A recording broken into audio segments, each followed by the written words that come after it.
მოგესალმებით ძვირფასო ტელემაყურებლებო, ჩვენ ვართ სტუდიაში გზა გასაყართან, ვაგრძელებთ გადაცემათა ციკლს ბიბლიური გზაჯვარედინები. სტუმრად სტუდიაში გვყავს თეოლოგი გიორგი გვასალია. მოგესალმებით გიორგი, დიდი მადლობა მოგზაურობისათვის. შევახსენებთ მაყურებელს, რომ წინა გადაცემაში ჩვენ ვისაუბრეთ ელისე წინასწარმეტყველის შესახებ, როგორ დაიწყო ელისე წინასწარმეტყველის მოღვაწეობა ისრაელში და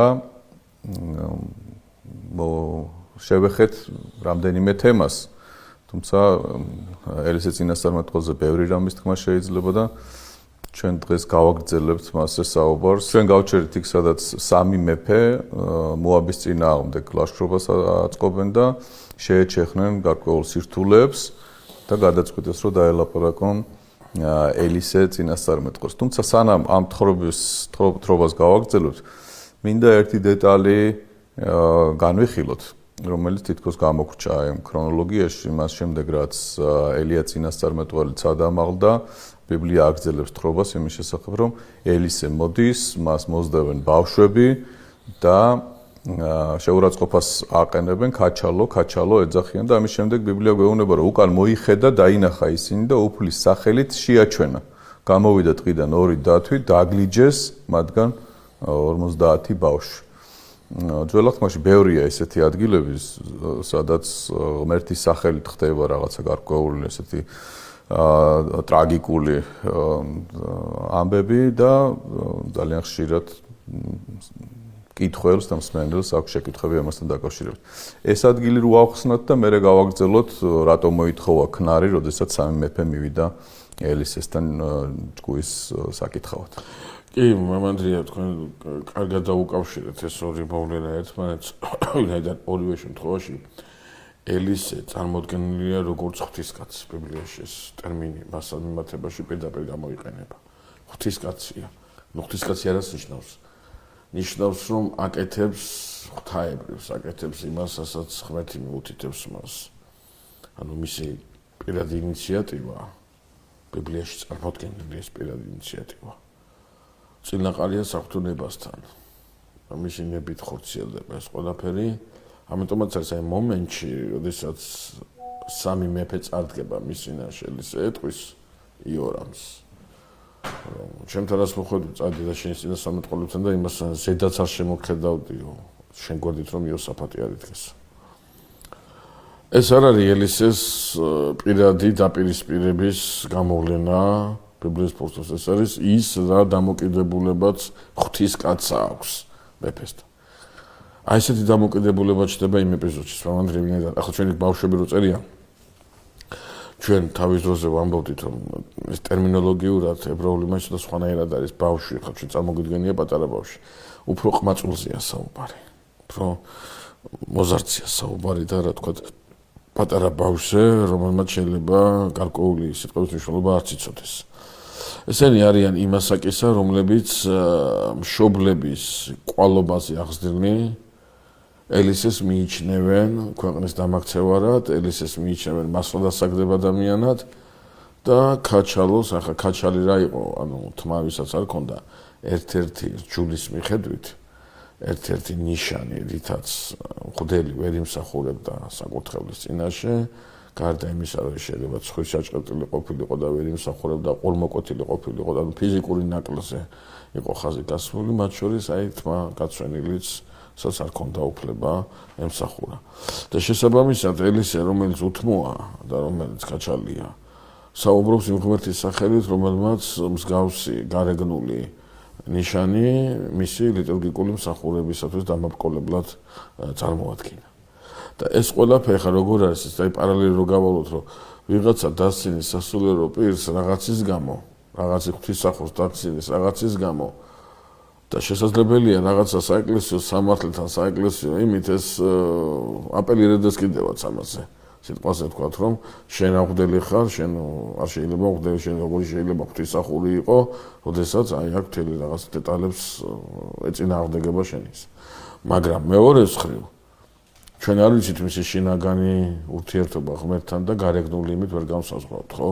აი მაგალითად წმინდა მამა გაბრიელს რამდენი დასცინოდა და რამდენი მასხლა დგდებდა და ის იყო უდიდესი ღვთისმსახური, ხო?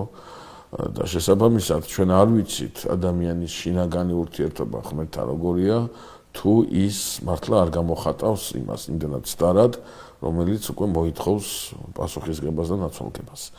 შესაბამისად ელისესაგან ელისესთვის მისი ღვთისკაცობა ეჭვის ქვეშ შეიძლება დადგეს მხოლოდ მისი სიჩქრის სიკაჩლის გამო. რაც არის საბაბი, რაც არის საშუალება იმისა რომ მას დასცინონ.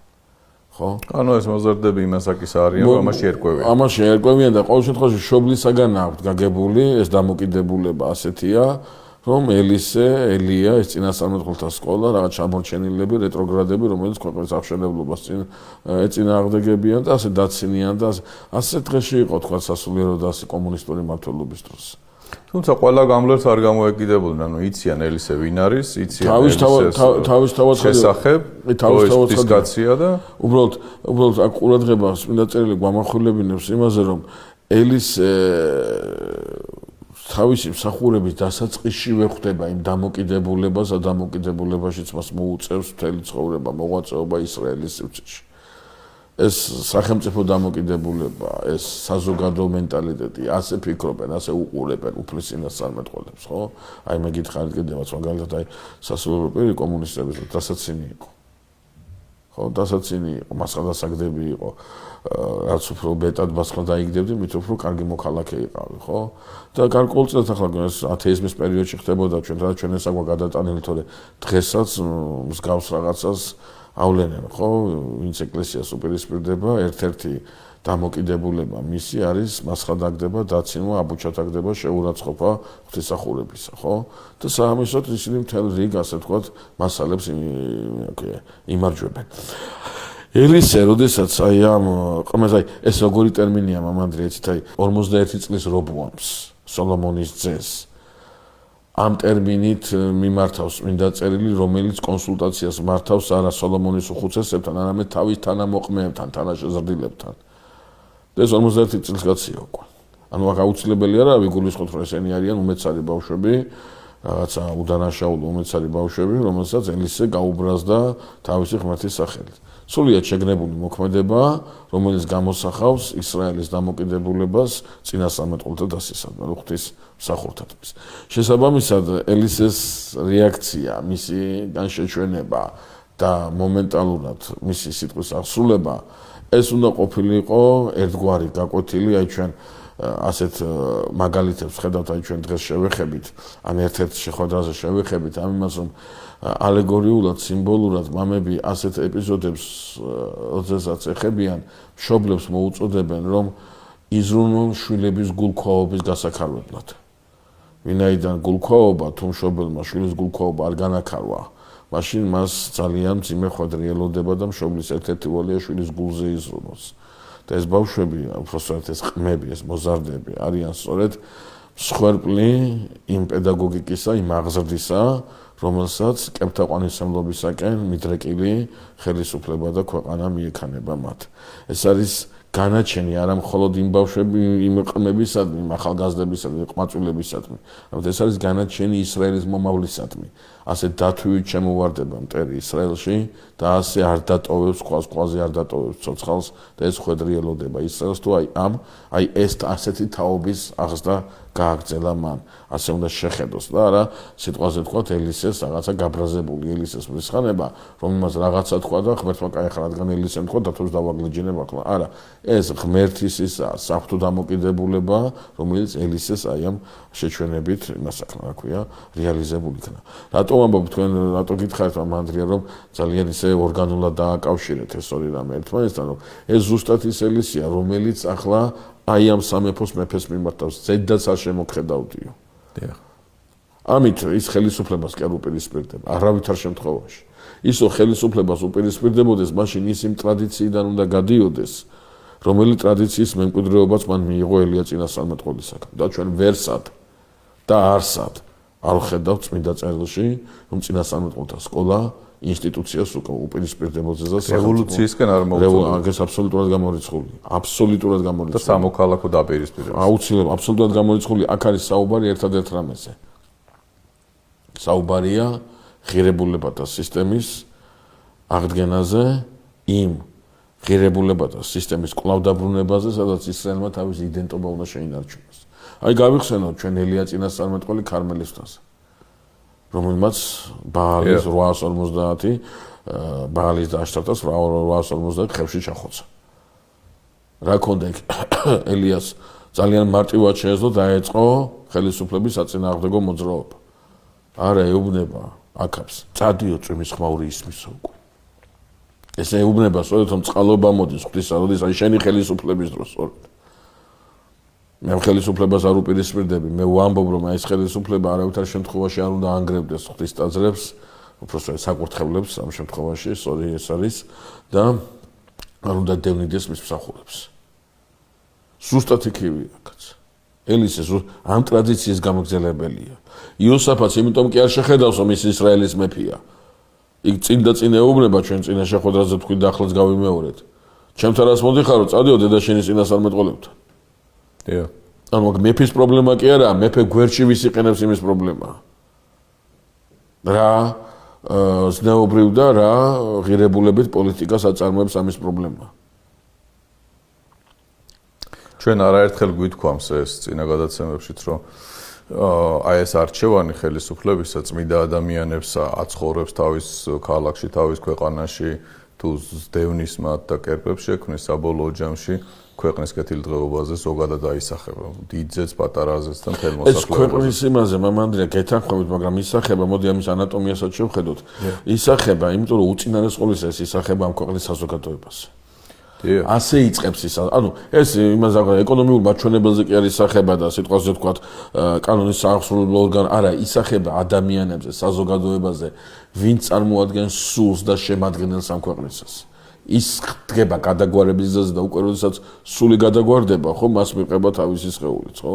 როდესაც საზოგადოებაა გადაგვარებული, მაშინ მას თავისთავად ცხადია სამეფოს და ქვეყანაც მიყვება, ხო? ისევ რომ დაუბრუნდეთ სოლომონ მეფის დროინდელ მმართველობას სოლომონმა ყველაფერი გააკეთა იმისათვის რომ ძლიერი ყოფილიყო ეს ისრაელი, მთელი ცხოვრება ამას შეწირა და საბოლოო ჯამში დღევანდელ ისრაელზე რომ საუბრობთ, რა დარჩა ამ ყველაფრისაგან. იმის გამო რომ სოლომონმა თავის დროზე აი ამ სულიერ ნაწილში გადაუხვია საფრთხო გზას. და ეს ფაქტორი დღესაც მუშაობს.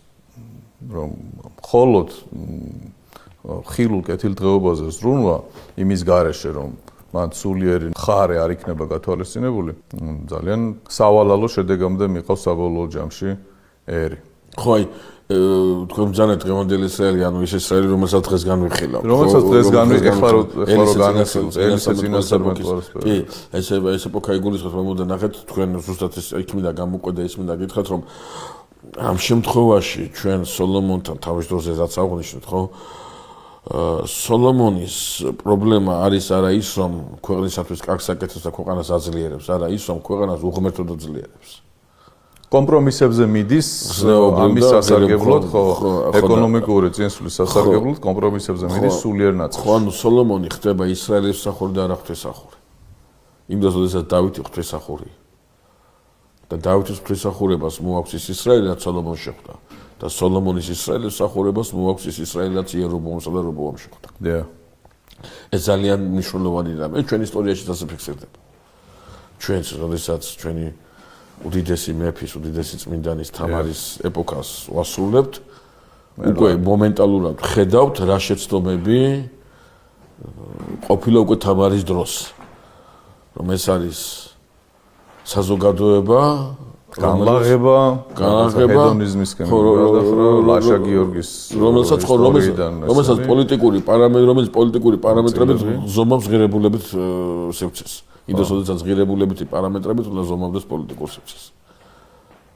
ამაში საერთაშორისო დღესაც ჩვენ მე გავკადრიერდები და ვიტყვი, რომ დღეს ჩვენმა საზოგადოებამ უნდა უწინარესყოლისა აღადგინოს საზომი. სიკარგის საზომი, რა არის კარგი, რა არის მის იდენტობის დამახასიათებელი, რა არის ის რამაც ის შეინახა დღევანდელ დღემდე.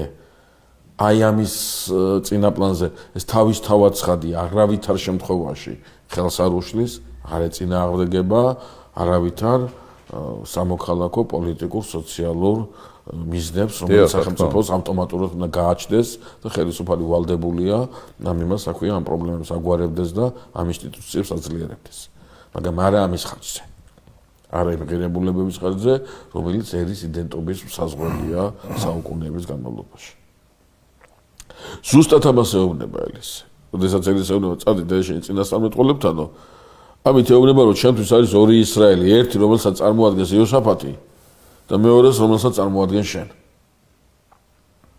რატო ამოს ამას ელისი ამას იმიტომ ამოს, რომ ახლა ღმერთმა წყალობა უნდა მოიღოს ისრაელზე და იმა რა ქვია იორამმა უნდა იცოდეს, რომ ეს წყალობა არ არის მისი პოლიტიკის შედეგი. ომში იმარჯვებს აქ ისრაელი, მაგრამ არა იმიტომ, რომ გამჭრიახი მეფე ყავს. არამედ იმიტომ, რომ ღმერთს თავისი მსახური ყავს ამ ქვეყანაში. ეს კარგად უნდა იცოდეს იმა რა ქვია იორამმა.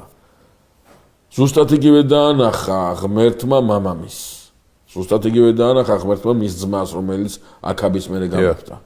და იგივე სანახებს ღმერთი იორამს. და ნახეთ როგორია ისა რა ქვია აი ამ ამბების განვითარების პერსპექტივა. ერთი მეორეზე უარესია. ანუ არანაირი პროგრესი არ არის დინასტიურ მმართველობაში ისრაელისათვის, მხოლოდ არის შეცდომაზე გამეორება. როგორც ადრე ვთქვით, რომ იერობოამის პერიოდი სანატრელი გაუხდებოდა. კი, ასია. მიუხედავად იმისა, რომ იერობოამის დროს ზნეობრივი სულიერი დაცემა არის როგორც რაღაცა ათვლის წერტილი და საშინელი მოვლენა და ამის მერე სულ უკან და უკან მიდის. კი. და თუ არ უქმდება და თუ არსებობას აგზელოს კიდევ იმიტომ რომ ღმერთი ინარჩუნებს ისრაელის ამ ნაწილს, ჩრდილო ნაწილს, რომელიც გამოიყო მთლიან ისრაელს და ცალკე სამეფოდ ჩამოყალიბდა. აი აქ ელისე ერთი შეხედვით გაურკვეველ მოქმედებებს ასრულებს. ის მოითხოვს მეჩანგეს, ნომან დაუკრას და ელისე მის ხმაზე, ამ მუსიკის ხმაზე იწინასწარმეტყველებს. ხა ამ ადგილას ჩვენ უნდა გავჩერდეთ და უნდა ვთქვათ, რომ აი პირდაპირ წმინდა იონა ოქროპირი პირდაპირ ამბობს, არავის ეგონოს თითქოს ამ ჩანგის კეთილხმიანობამ გამოიწვია სულიწმინდისაგან მოქმედება. რომ ახლა ორ მომენტს ხედავთ, ხო? ერთი არის მეჩანგის გარეშე ელისე ხმას არ ამოიღებს და მეორე არის აი ამ სცენას მოყვება სულიწმინდისაგან გამოცხადება და წინასწარმეტყველებს. იგივე მამა აგზელებს და ამბობს, რომ საკრავის ეს ჟღერადობა, რომელსაც ახლა ელისე ითხოვს, წინასწარმეტყველს სჭირდებოდა იმის გამო, რომ მან აი ამ ჟღერადობით გარკვეულწილად შექმნას შესაბამისი სივრცე, რაღაცა საღვთისმსახურო განწყობა და გონება განაწყოს წინასწარმეტყველების მისაღებად. გონება განაწყოს წინასწარმეტყველების მისაღებად. ეს ძალიან მნიშვნელოვანი მომენტია, ვინაიდან აი ჩვენ დღეს, ოდესაც აი ასეთ ეპოქაში ვცხოვრობთ, ბევრი რამე იქმნება ისეთი, რომელიც არ არის წინაყარი ხელოვნებასთან, არ არის წინაყარი მშვენიერებასთან, სილამაზესთან. უბრალოდ არის საშუალება დღეს და თავისუფლების სახელით ვიღაცა რაღაცას ხდის და შეიძლება ამას ხელოვნებას უწოდეს და შეიძლება ვიღაცა ამას მიყვება და მიმდევარის და მომწონებელიც აყავს. მაგრამ ჩვენ უნდა ვიცოდეთ, რომ ის, რასაც შემოქმედებას უწოდებს წმინდა წერილი, ის მხოლოდ იმ შემთხვევაშია შემოქმედება, როდესაც ადამიანის სულზე, მის გარემოზე, შინაგან მდგომარეობაზე დადებით გავლენას ახდენს. ხო, აი ჩვენ გაგვახსენდება მაგალითად საულ მეფე, როდესაც ბოროტის სული შეაწუხებდა დავითის ქნარზე ჩამოსმული აი ეს თითების შედეგად დაჟღერებული ჰანგები, მას ერთგვარ სიმშვიდეს სცენდა. ჩვენ გაგვახსენდება წინასწარმეტყველთა გუნდი, რომელიც ასევე მოდის და გალობს და ის მისი ერთ-ერთი მახასიათებელი წინასწარმეტყველთა გუნდი რო იცნო, მისი ერთ-ერთი მახასიათებელი არის, რომ ისინი ქნარზე გალობენ, არა იმიტომ რომ ქნარი მარტო ამათმაცია, სხვა მაციცია, მაგრამ მისი საგალობელი, მისი ჟღერადობა, სხვა სულიერ განწყობას იწევს და რაღაცა მიწიერი და რაღაცა ისა სხვა სულიერ იმას განწყობას. ამიტომ ის მამები პირდაპირ ამბობენ რომ ეს ქნარი ელისა სჭირდება სწორედ ამისათვის. აი ამ განწყობა. ხა ერთი მოსაზრებაა კიდევ რომ ამ მეფეებსო უნდა დაენახათო ეს მუსიკა, ამ მუსიკის გახსენებას უნდა გაეხსენებინაო რომ ის გამარჯვება იყო არა მათი გამარჯვება, არამედ იმ სიტყვების რეალიზება, რომელიც აი ამ მშვენიერი მუსიკის დროს ესმოდათ. ანუ რაღაც ინსტრუმენტია, საშუალება ამ ყველაფრის შესახსენებლად. თუმცა წარმოუდგენელია ჩვენ გავაგრძელოთ ხრობა კიდევ ერთი მითითებით, რომელსაც განსაკუთრებულ ყურადღებას აქცევენ წმინდა მამები, ეს გახლავთ მამა ანდრია სურათის შეფასება, რომ ელისე, რომელიც დევნილია და ამ დევნილთა სკოლის წინამძღვარია, რომელიც უღარიბეს მდგომარეობაშია, აი მის წინაშე ღმერთმა მეფეებიც კი დააქვეითაო, მიატოვებინა ჯარი, ოქრო პირდაპირ გულისხმობს თუ ნეტარი თეოდორიტი არ მახსოვს ორიდან ერთ რომელი ამბობს, გულისხმობს რომ ესე როცა წავიდნენ ელისესთან, ჯარით კი არ წავიდნენ, ეს ჯარი დატოვეს და პატარა ამალი თავისი მხლებლები წანა. საერთოდ მიატოვესო ყველაფერი, ოღონდ ელისესთან ელაპარაკათო. ახლა რაღაცნაირად რომ დავაკვირდეთ, ხო? არ არის ეს გონიურული ჯარსო დატოვებ და მიდიხარ.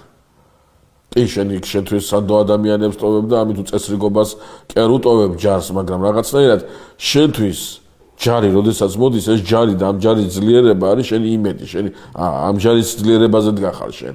და აი ამ იმედს თავს ანებებენ და მიდიან სრულიად განიარაღებულებიო ელისესთან, რომ მისგან მიიღონ შეგონება. აი ამით უნდა ხაზი გაუსვან წმინდა მამებს, რამხელა ძალა იმაში, რომ ღმერთი ადამიანთან და როგორ დაუძლურდება ყველანაირი ძალა, თუ მასთან ღმერთი არ არის. აი ამისი კარგად ჩვენება უნდათ წმინდა მამებს და როგორც წესი ისინი ამას ახერხებენ შესანიშნავად. ელისე წინასწარმეტყველებს და ეუბნება რომ ხლა გავიხსენოთ პრობლემა რა არის, უწყლობაა პრობლემა. პრობლემა არ არის ჯარის აი ომში მიმდინარე წარუმატებლობა, ჯერ ომი არ დაწყებულა. პრობლემა არის უწყლობა, მაგრამ ეს უწყლობა ყველანაირ პირობას ყველანაირ პირობას ხოს იმისა, რომ საქონელის, რომელიც მოყვებათ, რომელიც ჯარმა უნდა საკვებად გამოიყენოს და ის უწყლობი დაიხოცება და ყველა წინაპირობა იმისა, რომ ეს ლაშქრობა წარმატებული ვერ იქნება. და თუ ეს ლაშქრობა წარმატებული ვერ იქნება, ისრაელისათვის უწინარეს ყოვლისა ისრაელისათვის, მამანდრია და არა იუდასათვის. ისრაელისათვის ეს არის ძალიან ცუდი სიგნალის მანიშნებელი, ვინაიდან ეს მოაბისათვის არის იმის მაკანახებელი, რომ ისრაელი უბრალოდ ვერ იბრძვის მოაბის წინააღმდეგ და ამ შემთხვევაში მოები, რომელიც განუდგა ისრაელს, მხოლოდ განდგომილი კი არა, შეიძლება ისეთ სამხედრო ალიანსში აღმოჩნდეს და ძალიან ძვირად დაუჯდეს ისრაელს. ამიტომ ამ სამი მეფიდან ახლა ედომის მეფე იძულებით არის წაყვანილი. ედომის ქსით უნდა გაიარონ და ედომი მოხარკია იუდასი და უბრალოდ იძულებული გახდება გაყვეს. და აი, როდესაც ამ სამ მეფეზე გვაქვს საუბარი და ელისე ამბობს, რომ წინასწარმეტყველები იოსაფათისათვის და არა შენთვის, იორამს ეუბნება ისრაელის მეფეს, სინამდვილეში მისი წინასწარმეტყველება სწორედ ისრაელის კეთილდღეობას შეეხება. დათხარეთო, აი, უნდა გააკეთო, უნდა დათხარო რაღაცა კანონები და თხრილები და არ იქნება არც ქარი, არც წვიმა, მაგრამ წყლებით აავსებს ღმერთი ამ თხრილებს და დალევთ თქვენს და თქვენი საქონელს, მაგრამ ეს არ იკმარავო ღმერთმა. ომში გამარჯვებასაც მოგცემთ.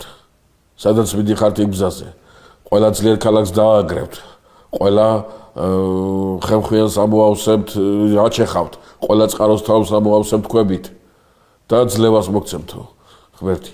ეს არ უკითხავს იორამს. იორამს კითხვა იყო, ეს სამი მეფე რატო შევყარა ღმერთმა ასე უდაბნოში. საინტერესო არის ცით. საინტერესო არის, როდესაც ელისე ეუბნება იორამს, წადი დედაშენის წინასწარმეტყველებთან, იორამ ეუბნება არა. შენთან უნდა ვიყო. ახლა ელისე ჭირდება, აღიარებს ამას. როგორც კი ეს ყველაფერი დასრულდება, ნახეთ რა არის საინტერესო მომენტია, ეს პრინციპულად მნიშვნელოვანია, ჩვენ მოგვიანებით ამას ისევ გავიხსენებთ. აი, იოანე ნათლისმცემელს, ჰეროდეს ევზალიდეთ პატივს. ეს შედია კიდევაც, მაგრამ როგორც კი დაჭირდება, მას თავს მოკვეთავს. პილატეც არ უნდა იესოს დასჯამ, არა, როგორც კი მას შეეხება, რომ შენ არ ყოფილ ხარ კეისრის მეგობარი, მაშინვე ხელს იღებს. აუცილებლად. ისე საინტერესო ეს არის პრინციპი, თქვა წარმართი სარწმუნოების მიმდევარი რამდენად ერთგულია ჭეშმარიტების და რო შევადაროთ მე ქრისტეს აღიარებლები როგორ ერთგულობენ ქრისტეს. ის ჭეშმარიტებას ხდება, რაც არის, სიმართლე რაც არის ხდება, მაგრამ ამას იცავს მანამ სანამ მას პირადად არ შეეხება და მას პირადად პრობლემა არ შეექმნება. როგორც კი ეს მომენტი დგება, მაშინვე მზად არის დათმოს ეს სიმართლე, ოღონდ პრიორიტეტი კონდეს ის, რომ მას არ შეექმნეს რაიმე პრობლემა. ხო, მამანდია, თქვენ ძალიან საინტერესო დეტალს შეეხეთ და რატო? აქაც იგივეა, პილატესთანაც, ჰეროდესთანაც. ხო, ანატომია ერთია ამისი, რატო? იმიტომ რომ ამ შემთხვევაში, როდესაც ადამიანი თავისუფლებას აძლევს, ასეთი გადაწყვეტილება მიიღოს, აუცილებლად მის უკან დგას იმედი სხვა ღმერთისა. ის სხვა ღმერთი აკეთებინებს ამას. წარმართი ასე მოიქცეოდა. და როდესაც ჩვენ ვსაუბრობთ ქრისტიანობაზე და ჩვენი იმედი გარდა ქრისტესის სხვა რამეა, კიდე აი იქ დგება, სწორედ იქ იწყება, სწორედ ჩვენი ქრისტესაგან გადგომა. რაღაცა სხვა რამე გუჩენს იმედს. და იოლად გვეთმობა მაშინ ღმერთი თუ სხვა რამე დამინცავს, მაშინ იესოსთან მე არაფერი არ მაკავშირებს, იმიტომ რომ ჩემი მთელი ცხოვრება ეგოისტურია და მე მაინტერესებს დაცული ვიყო და კარგად ვიყო და თუ რაღაც ამის იმედს მაძლევს, დიდი სიამოვნებით ჩამეხუტებ იმ რაღაცას. მით უმეტეს ის არ მიშლის ისეთ რაღაცებს, ასაც იესო მიშლის. ხო? თავისუფლად შემიძლია ვიქურდო, თავისუფლად შემიძლია უზნეო ვიყო, თავისუფლად შემიძლია და იმედსაც მაძლევს, რომ შენ კარგად იქნები. და მათ ხო არის ის ვინც განკაცა და ვინ ჯვარს ეცვა, მის იმედს არ მაძლევს მე. შესაბამისად ეს წარმართული ის არის, ჩვეულებრივი წარმართული დამოკიდებულება, იმიტომ რომ ჩვენ კარგად უნდა ვიცოდეთ, რომ აი ბევრი ლაპარაკობს უკვე, რომ თანამედროვე ეპოქა ეს არის ნეოწარმართული ეპოქა. წარმართობა ბრუნდება თავისი ღმერთებით, თავისი მსოფლმხედველობით, თავისი დამოკიდებულებით, თავისი ურთიერთობებით.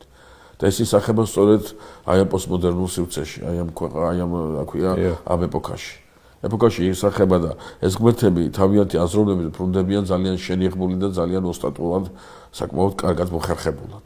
ვიდრეიდან ადამიანში გაჩენილი ურწმუნოება, ადამიანში გაჩენილი პოლითეისტური შეხედულებები იოლად წყვეტს ადამიანს ჭეშმარიტებისაგან და უჩენს რაღაცა ცრუ ილუზიებს, უჩენს რაღაცა ცრუ იმედებს, რომელშიც ეფლობა ის დიდი სიამოვნებით და ჰედონისტური სუნთქვა და აზროვნება თანამედროვე ადამიანისა საამისოდ ყველანაირ საშუალებას აძლევს მას.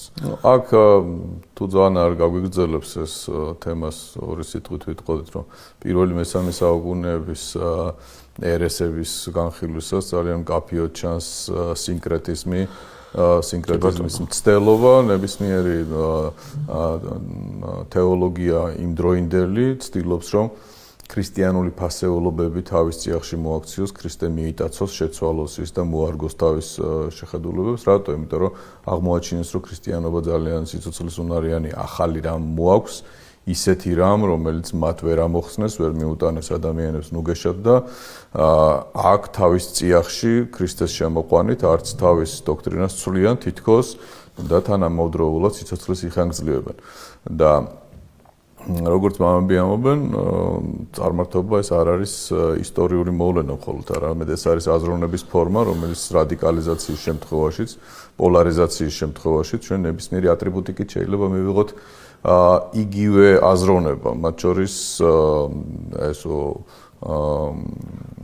ჰუმანისტური დამოკიდებულება იქნება ეს თუ სხვადასხვა იდეოლოგია, როდესაც ადამიანის სიყვარულის, თავისუფლების თუ ადამიანთა უფლებების საფარქვეშ მრავალი ნიშანი ვლინდება წარმართული დამოკიდებულებისაგან.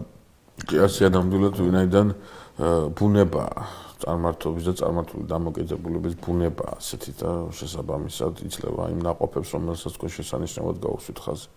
ხა ჩვენ რომ დაუბრუნდეთ ამას ამ წინასწარმეტყველებას, რომელიც გააჟღერა ელისემ,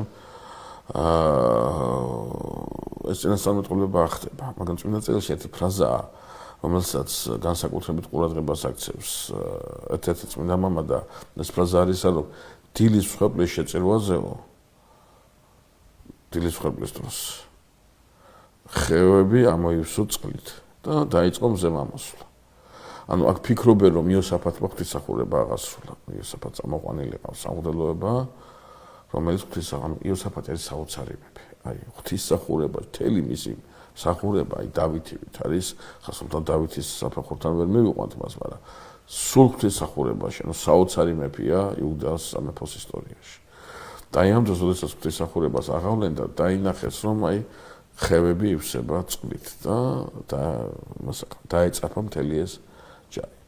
ამისაგან განსხვავებით მოაბს, რომელსაც აქვს ინფორმაცია მიცემული, სამი ქვეყნის მეფე თავისი ჯარით მოდის მოაბის წინააღმდეგ, სარტყლის შემომტყმელმაც და უხუცესიც იარაღით არის, ანუ ვისაც შეუძლია იარაღის ტარება და ანუ საყოველთაო მობილიზაცია გამოცხადებული. და როდესაც დაიწყება ასე იგი ეს დღე დადგება, დაინახავს ჯარი, რომ იქ რომელ ადგილასაც არ ელოდებოდა, ის ადგილი არის დასისხლიანებული, ანუ მზე რო ამოვიდა ეს წყაროები ეთყობა ედომის იმით გადიან და ედომის სიწითლეს ნიშნავს და ეთყობა წითელი მიწა აქ თავის რაღაცა ელფერს აძლევს ამ ყველაფერს და რაღაცა ლანდშაფტს გარემოს ქმნის ისიც და დატაკებიანო მეფეები ერთმანეთს და შენიან ნადავლი მოაბ და დაიძარი ამ ნადავლისაკენ. ზოგადად რო ვთქვათ, იმას იზამენ, რა ქვია, არაბართებულ დასკვნას გააკეთებენ, ჩანს მაშინ აი ეს კოალიციური ლაშქრის დროს შიდა დაპირისპირებები და ეს ხშირი იყო და ასეთი რამე ხდებოდა ხოლმე. შესაბამისად, როგორც რეფორმასორი აღნიშნავს, მოაბი გამოიქცა იმისათვის, რისთვისაც მზად არ იყო. ხოლო ისრაელი დახვდა მას საბრძოლველად შესაბამისად აუცილებლად ეს ყველაფერი. ანუ იორამი აშკარად ხედავს, რომ ანდა უნდა დაინახოს, რომ ეს ყველაფერი, რაც ის გამარჯვებამდე მიდის, გუშინდელ მუსიკას სიმღერის ხმას მოისმენდა, მუსიკის ხმას მოისმენდა და ელისეს წინასწარმეტყვა იმის გაგრძელება და მთელი ხევების წყლით ამოვსება და ასე შემდეგ. ანუ იორამი პრაქტიკულად განძარცულია ყველანაირი დიდებისაგან, არაფერი დიდება მას არ აქვს, აბსოლუტურად არაფერი. მაგრამ საინტერესო რა არის? საინტერესო გახლავთ ის, რომ როგორც ელისემი წინასწარმეტყვა და ისრაელის ეს გაერთიანებული ლაშქრობა წინ მიიწევს, ქალაქს ანგრევს, ანუ აქ ეპიზოდურად გვყვება ჩვენ წმინდა წერილით, რომ ეს ომი ხანგრძლივად გრძელდება, იმდენად ხანგრძლივად, რომ დედაქალაქამდე მიდის, დედაქალაქის კედლებს მიადგებიან და მოაბის მეფე სპეციალური დანიშნულების რაც უბრძანებს, რომ ედომის მეფისაგან გაიწვიონ და ის მოკლან ჩანს ედომთან მოლაპარაკება აქვს მოაბს საერთო დაპირისპირებაზე, რასაც ედომი არ შეუერთდება და ახლა პირიქით მიყვება ისრაელსა და მიყვება ისრაელსა და იუდას მეფეებს, თუმცა ვერ მიაღწევენ ედომის მეფემდე, მოახერხებენ მის მოკლას და მარცხი უკვე აშკარაა და მოაბის მეფეს უფლისწული გაყავს ყველზე და ყველას დასანახავად შესწირავს ღმერთს.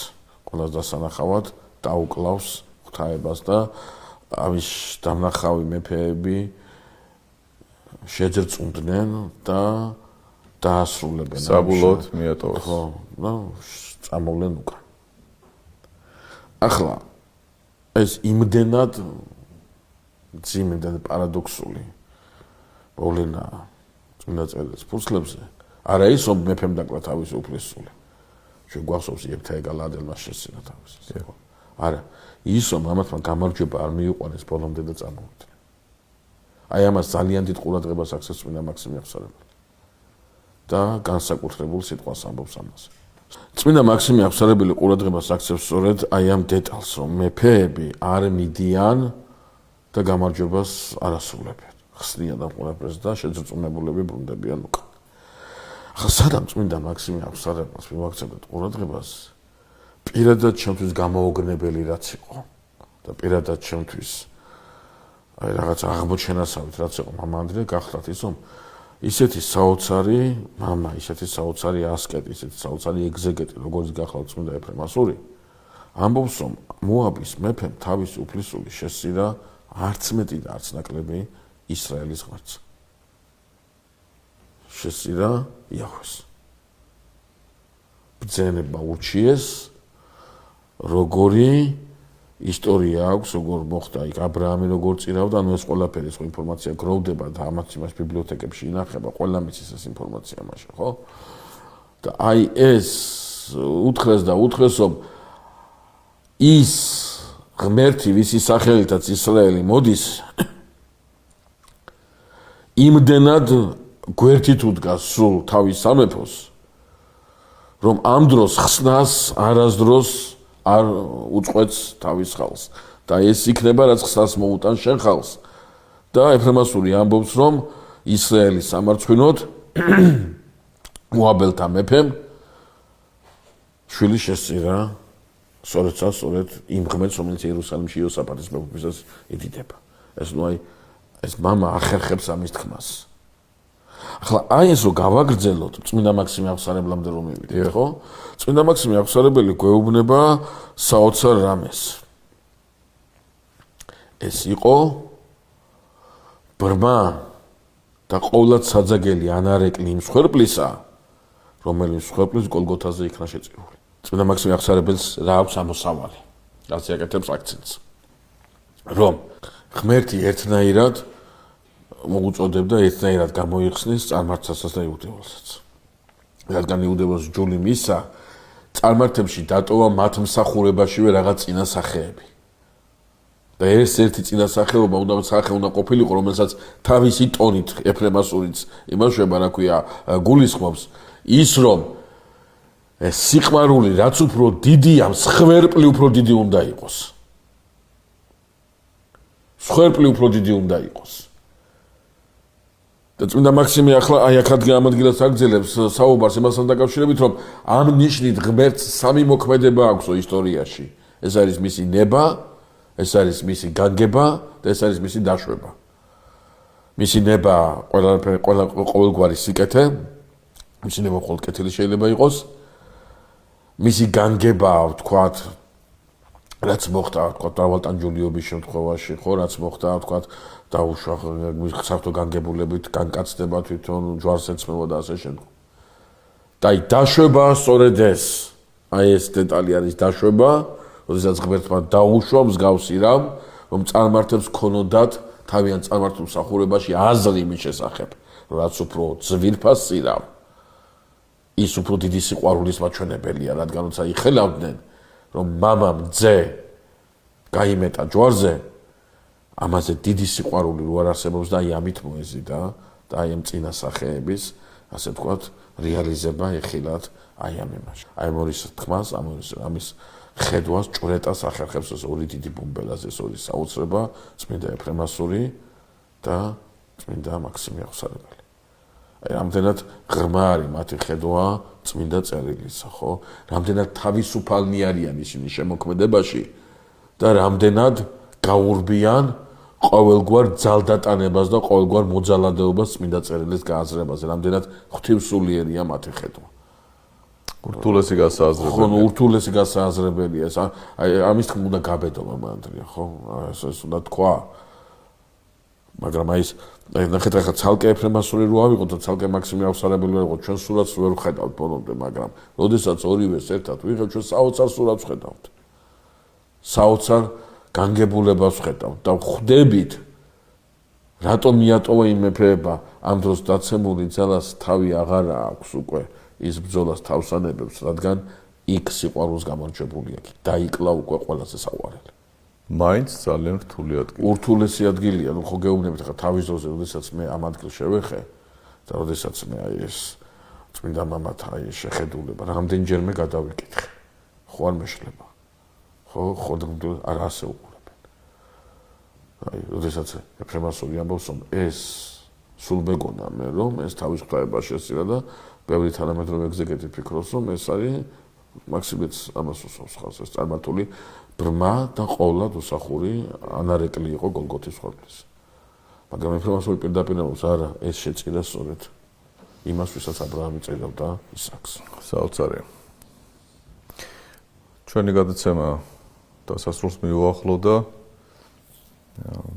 ჩვენ რა თქმა უნდა ურთულეს საკითხებს, როდესაც ვეხებით, ძნელია ამოწურო ეს თემა და მაინც რჩება ღიად და მაინც საფიქრალად რჩება.